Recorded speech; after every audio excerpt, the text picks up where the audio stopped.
Okay, now we move to our gospel passage, which is from Luke chapter 16, verses 1 through 13. Jesus said to his disciples, "A rich man had a steward who was reported to him for squandering his property. He summoned him and said, 'What is this I hear about you? Prepare a full account of your stewardship, because you can no longer be my steward.' The steward said to himself, 'What shall I do now that my master is taking the position of steward away from me? I'm not strong enough to dig, and I am ashamed to beg. I know what I shall do, so that when I am removed from the stewardship, they may welcome me into their homes.' He called in his master's debtors one by one. To the first he said, 'How much do you owe my master?' He replied, 100 measures of olive oil. He said to him, 'Here is your promissory note. Sit down and quickly write one for 50. Then to another the steward said, 'And you, how much do you owe?' He replied, 100 cores of wheat. The steward said to him, 'Here is your promissory note. Write one for 80. And the master commended that dishonest steward for acting prudently. For the children of this world are more prudent in dealing with their own generation than are the children of light. I tell you, make friends for yourselves with dishonest wealth, so that when it fails, you will be welcomed into eternal dwellings. The person who is trustworthy in very small matters is also trustworthy in great ones. And the person who is dishonest in very small matters is also dishonest in great ones. If therefore you are not trustworthy with dishonest wealth, who will trust you with true wealth? If you are not trustworthy with what belongs to another, who will give you what is yours? No servant can serve two masters. He will either hate one and love the other, or be devoted to one and despise the other. You cannot serve both God and mammon." Okay, so obviously, this is an uncomfortable parable. In fact, it's the church gives an option that if the priest doesn't want to read it, there's a short version. You can just read those last little, kind of catchphrase sort of things. The person who is trustworthy in very small matters. So you can read just that portion. So you could have the gospel be just chapter 16, verses 10 through 13, just those 4 verses, instead of reading this uncomfortable parable, because it is difficult. And for that matter, I could imagine that if a priest wanted to preach about the second reading that we're going to have today, so he would want to preach about that. So he might want to read the shorter version, because reading this, of course, this is the last reading of Mass, but it's also just a strong one, and it's so uncomfortable or so strange that it could be distracting, if we can use that word, So anyway, I'm going to read the whole thing, and I think many priests will, but I can understand why a priest might want to read the shorter version if he's going to preach about the second reading, for example. But if you're going to preach about the gospel, you might as well go big on it, So what's the deal here? Let's walk through it. Okay. Jesus said to his disciples, "A rich man had a steward who was reported to him for squandering his property." So 2 things here. One, a steward. What is a steward? Just the person that a wealthy person might hire to manage his day-to-day affairs, especially including his economic affairs. So the steward would be the one to say, like, okay, well, you've got all this wealth, let's figure out who owes you what and how you're managing your wealth, so like we would today call probably like a wealth manager, something like that, a wealth manager advisor, something like that. So anyway, so that's a steward. And another thing here, and we kind of lose this time around, this year C, because last week, if you remember, we had a special feast day that overrode the 24th Sunday in Ordinary Time. So if we had read the readings for the 24th Sunday in Ordinary Time, we would have read the story of the prodigal son, the younger son takes the portion of his inheritance that his father gives to him, and then it says that he went off and he squandered his inheritance. So too, it says that the steward was reported to him for squandering his property. It's actually the same word that is used between the prodigal son and the steward. So one Bible person that I was listening to, he talked about how some people want to call this parable the parable of the prodigal steward. Because he's squandering the property, just like the prodigal son squandered his inheritance. So that's, I don't know, just kind of a neat thing to think about. Okay, so let's see here. So he summoned him. He's like, "What's the deal here? Prepare a full account of your stewardship." There's a bunch of factors in here I think that can be overlooked because of the conclusion that Jesus makes about it. So the first one here, I suppose, is just to point out that the master is like an image of God. And so the steward is an image of what? Of every human person, because the Father, he creates us in his image and likeness, which means that he creates us to be his living representatives on earth. Just like a steward would have been the living representative of this master, managing his day-to-day affairs so that whatever the steward decides, it's ultimately as though the master is deciding it. So too for us as human beings, we are made in the image and likeness of God. So we are stewards of God's earth, of God's creation, which includes everything that we have. And that's going to be something I think that's helpful for us to look at it when we get to the conclusion. But to understand that God has entrusted us with the managing of this earth, of his property. And there's going to come a time when we have to make a full account of our stewardship, of how we did that, of how we acted as his living representatives.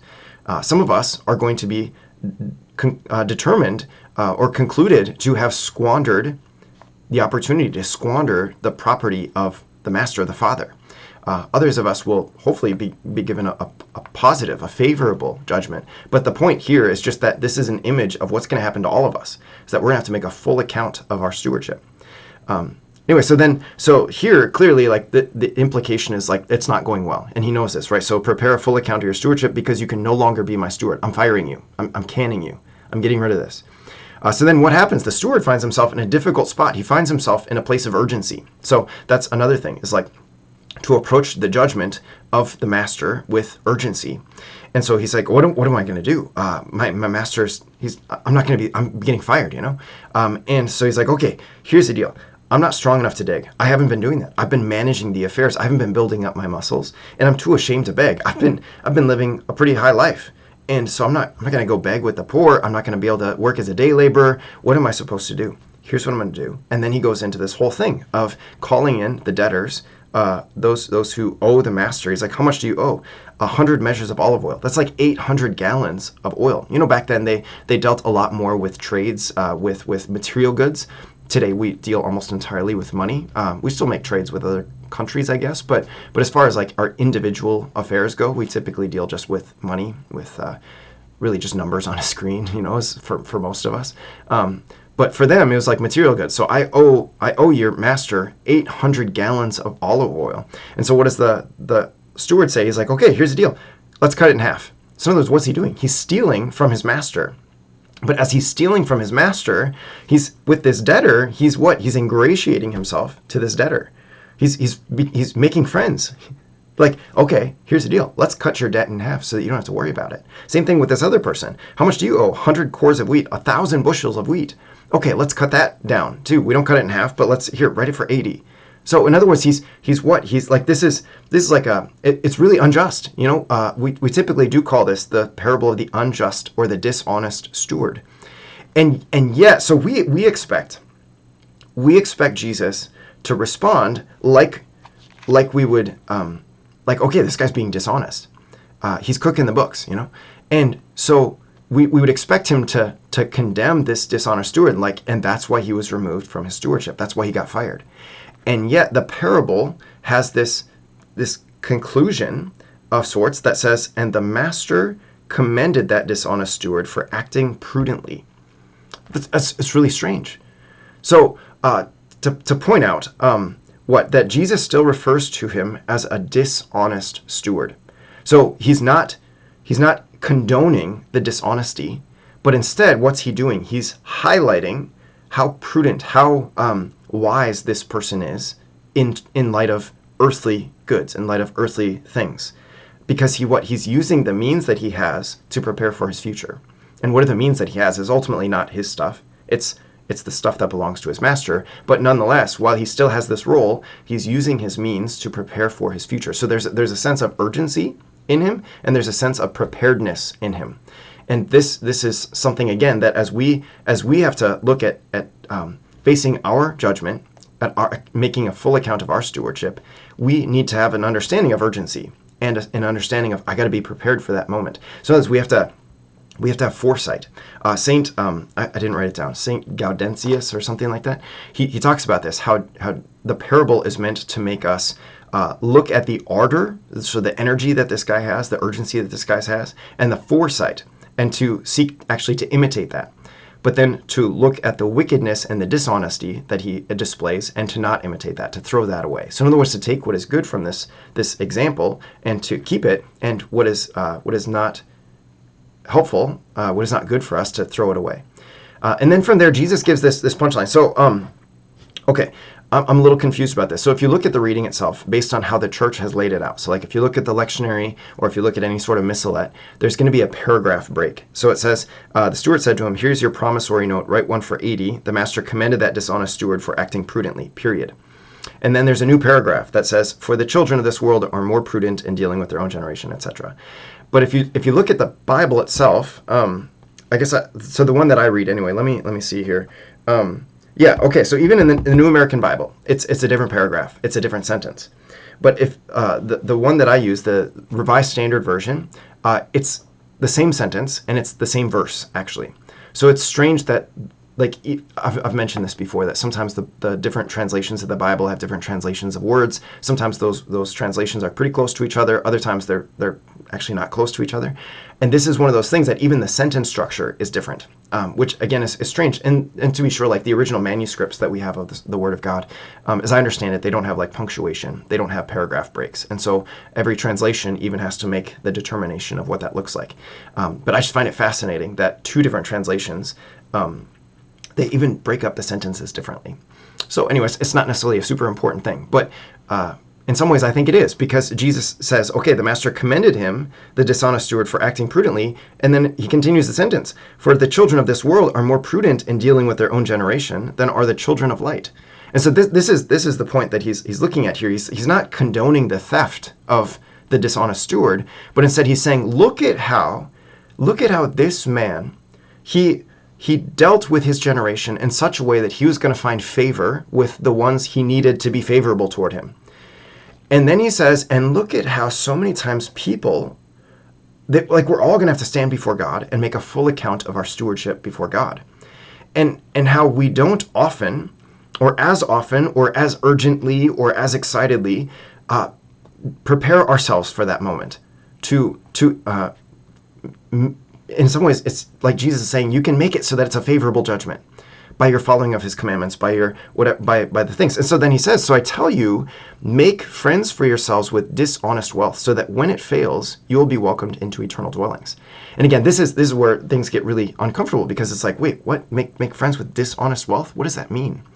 Again, if we can understand that Jesus, in this particular line, because he's clearly shifted of like, okay, there are ways that people have of dealing with their own generation.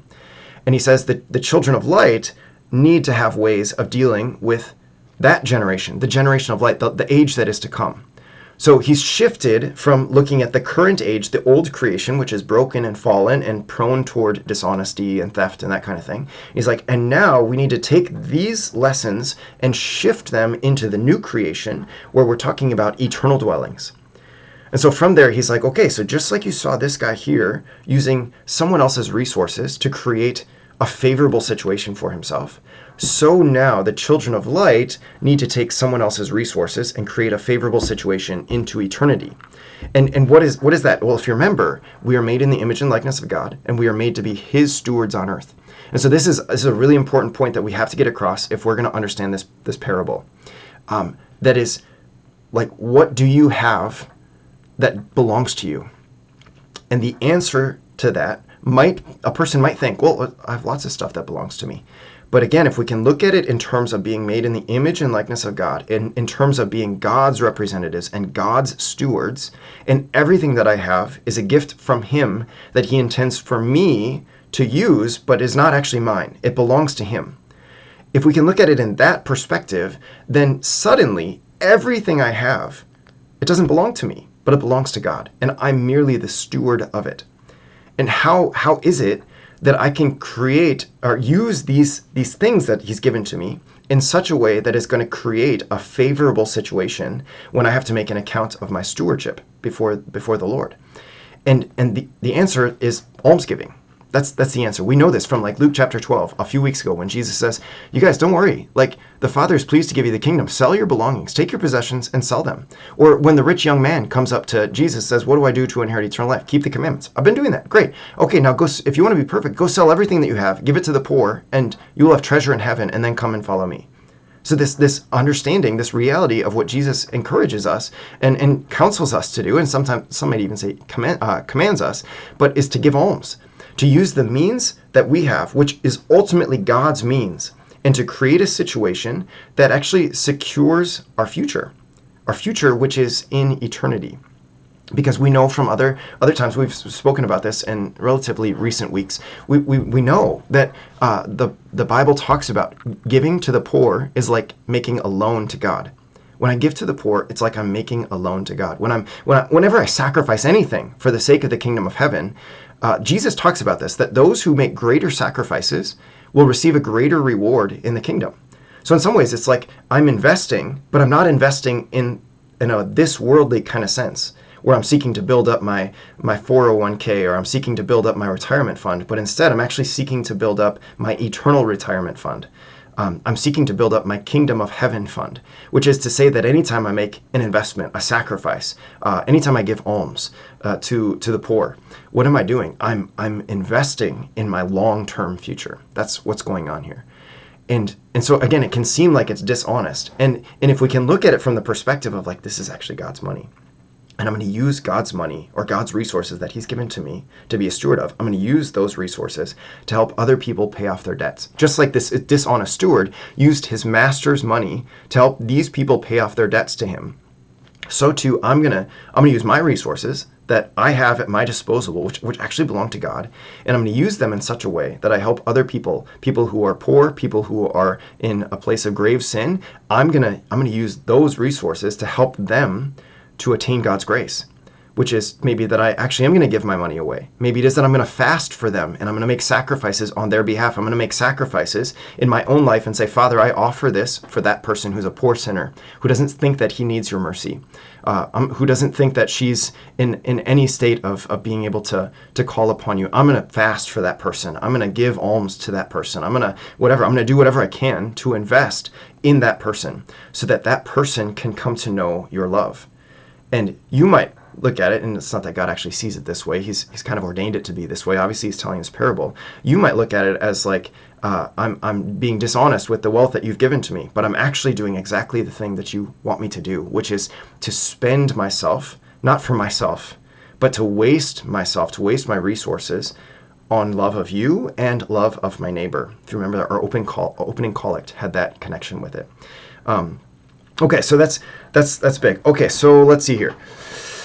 The goal here is to make spiritual wealth your true aim. That's the goal. It's not to accumulate physical wealth, but to make spiritual wealth your true aim. Okay, so then from there we get into these things. I'll just try to be quick about this. The person who is trustworthy in very small matters is also trustworthy in great ones. And the person who is dishonest in very small matters is also dishonest in great ones. Again, this is something that we know. We know that if a person is trustworthy, we're going to trust them with bigger things in our lives. If a person is dishonest in small things, we're not going to trust them with bigger things in our lives. We know this. The Lord is just repeating things that we already know. If therefore you are not trustworthy with dishonest wealth, who will trust you with true wealth? If you are not trusty with what belongs to another, who will give you what is yours? No one can serve two masters. And this is where he gets into this difficult thing that we all know is you cannot serve both God and mammon. The idea of like, if I'm seeking to accumulate physical wealth for myself, then I'm not going to want to accumulate spiritual wealth. I'm not going to want to, I might say that I want to, but I'm not actually going to move in that direction.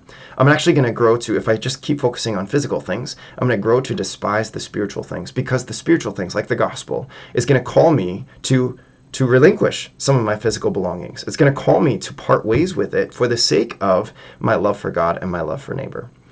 So it's like a difficult thing. So even if a priest just reads the shorter version of the gospel, it's still a big challenge, because we live in a world where we need stuff.